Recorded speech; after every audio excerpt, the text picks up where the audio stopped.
Revize ve imar planının Ağustos ayında onaylanmasının ardından Ekim ayında plan notlarında çeşitli değişiklikler yapılmıştı. Toplu oylama ile belediye meclisinden geçen plan notlarına ilişkin kürsüde söz alan MHP Grup Başkanı Behçet Susmaz, revize imar planının Elazığ merkezinde 18 mahallede kaos oluşturacağını öne sürdü. Elazığ imarını bozan maddeler de var. Zaten Elazığ hazırlanan revize imar planı Elazığ'da bilhassa şehir merkezinde bir kaos yaratmıştır. İleride bu kaos daha da büyüyecektir. Onu görüyoruz. Sizler de hissediyorsunuz ve görüyorsunuz. Elazığ merkezindeki 18 mahallede bilhassa büyük sıkıntılar vardır. Çevre plan için bir şey demiyorum ama şehir merkezi büyük sıkıntıya gelecek. Bunun vebali de meclisimize ait. Bu nasıl modern bir imar planıdır? Bu nasıl Elazığ'ın istikbalde gelecek 100 senesine hitap eden bir imar planıdır? Ben geçen toplantıda burada Sayın Başkan'a arz etmiştim. Dedim ki Sayın Başkanım, Elazığ'da 7 metrelik yolda var. 7 metrelik yola 15 katlı binalar yaptırıyorsunuz. Sayın Başkan dedi ki o binalar, o yollar açılacak, binalar geri çekilecektir. Aynen kendilerinin ifadesidir. O binalar geri çekilecek. Hangi geri çekilecek? Zeminde ve bodrumda ve zeminde binayı komple inşaat alanını kullandırıyorsunuz. 7 metrelik sokak bir kat 7 metre olarak çıkıyor. Ondan sonra bina geriye çekiliyor. Bunun da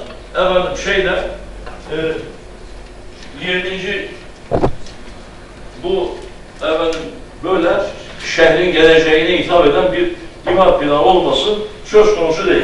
Elazığ'da bu imar planı zaten işe yaramayan bir imar planı şehir merkezinde arkadaşlar kaos haline dönüşür. Ve ben size burada ifade etmek istiyorum. İleride inşallah yanılırım ama bir yıl geçmeyecek bu merkezdeki imar planı üzerinde bu meclisimize çok değişik teklifler getirilecek. Değiştirilmesi için biraz daha işte şöyle oldu, bu böyle oldu şeklinde bir sürü dönüş yapılacak, teklifler getirilecek. MHP Grup Başkanı Behçet Susmaz'ın iddialarına Belediye Başkan Vekili Karahan Çelik yanıt verdi. Gazi Caddesi'nin genişliğinin 26 metreye çıkarılacağını, iki blok arası mesafenin ise 35 metre olacağını belirten Çelik, modern imar planında blokların birbirinden ayrık olarak tasarlandığını kaydetti. Burası Gazi Caddesi'nin genişliğini baz aldı ve mevcut durumda bir çift nizamda şu gördüğümüz boşluklar ara sokaklar.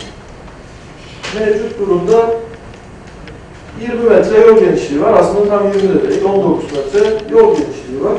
Şöyle göstereyim. Ve 8 kat. Yani 7. 6. 5.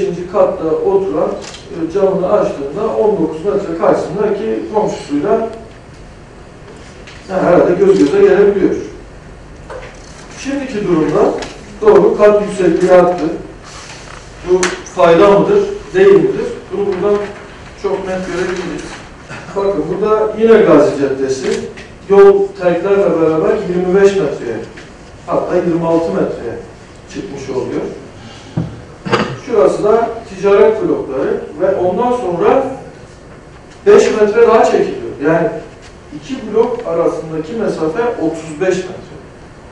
Bakın 19 metre nerede, 35 metre nerede?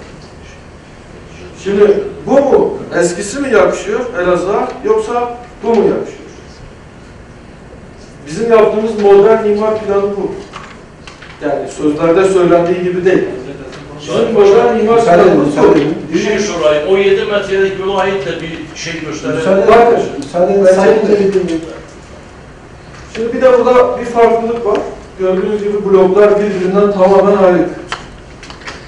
Hava sirkülasyonu, güneşlenme aslında önceden olmayan şeyler artık bundan sonra olmaya başlayacak.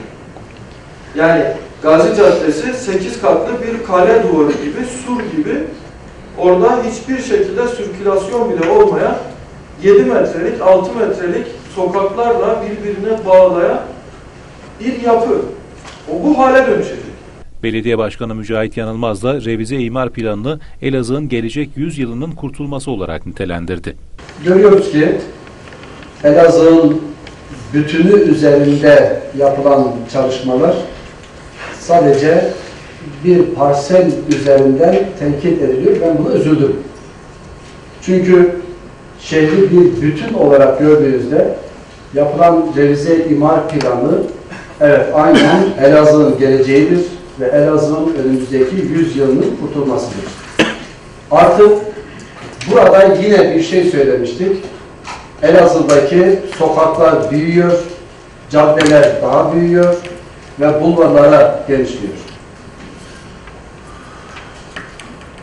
Özellikle yaya açık olan yerlerle trafiğe açık olan yerlere de birbirinden ayırt edebilecek kabiliyetimiz olması gerekiyor. Yani Köfteciler Sokak, Elazığ'ın bir marka değerinin olduğu yerdir. Elbette Köfteciler Sokak'la ilgili yapılacak olan çalışma farklıdır. Araç trafiğine açık olan yerle ilgili yapılacak olan çalışma da farklıdır. Revize imar planı plan notlarıyla birlikte meclisten geçti.